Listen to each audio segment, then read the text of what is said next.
Hello, welcome to the Centre Brexit Studios YouTube channel. Today we're joined by our researcher David Hearne. So David, the outgoing boss of the CBI, has said that British firms do not have the resilience to cope with a no-deal Brexit after the battering of the coronavirus crisis. Do you think the government will have to extend the transition period by the end of the month so that businesses can actually have some breathing space to deal with the impact of COVID? The government doesn't have to do anything. The government can do what it likes.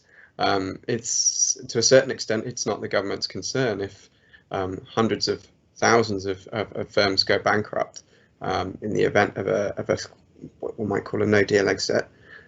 So no, of course the government doesn't have to. Whether the government should is a completely different question, and that's something that we perhaps can have a sensible discussion about.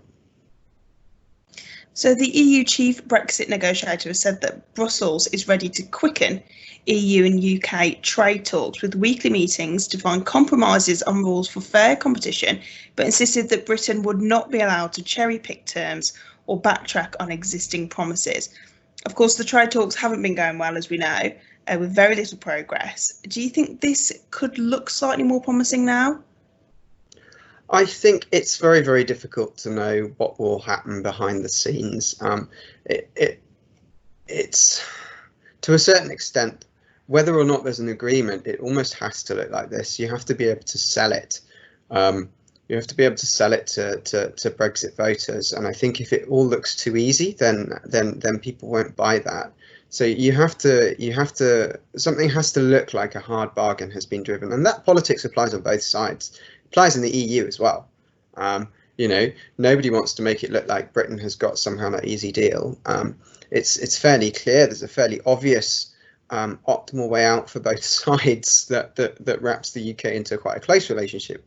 But whether that will actually come about, I don't know. It's very difficult to know what the government's true motives are. If it wishes a deregulated environment, reducing UK food standards much closer to their US counterparts, then some kind of close deal with the EU might well not be possible. So Huffington Post have reported today that there is a growing discontent from Tory MPs around Boris Johnson's handling of the coronavirus crisis. Do you think this is something that Boris will easily be able to move on from?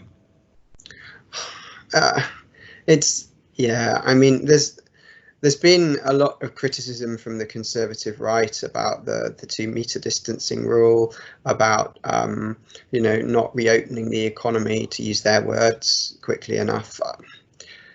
To be absolutely blunt, as long as COVID-19 is an active threat and that there is widespread community transmission and there is widespread transmission within the UK, you are not going to get a massive rebound in economic activity. You might well see a substantial recovery from the dire levels of April, but what you will not see is a return to normal. You will see a substantial, large loss in gross domestic product. You will see a dramatic shrinkage in the economy, and people will continue to lose their jobs. That will go on until this is sufficiently well controlled. So those who argue that somehow you can magically open the economy and we'll all go back to work and it will all be better are, quite frankly, on a hiding to nothing. Unless and until people feel confident that they are safe, there will not be the dramatic bounce back and the return to normal that they seek. The end. Thanks for joining me, David. Thank you.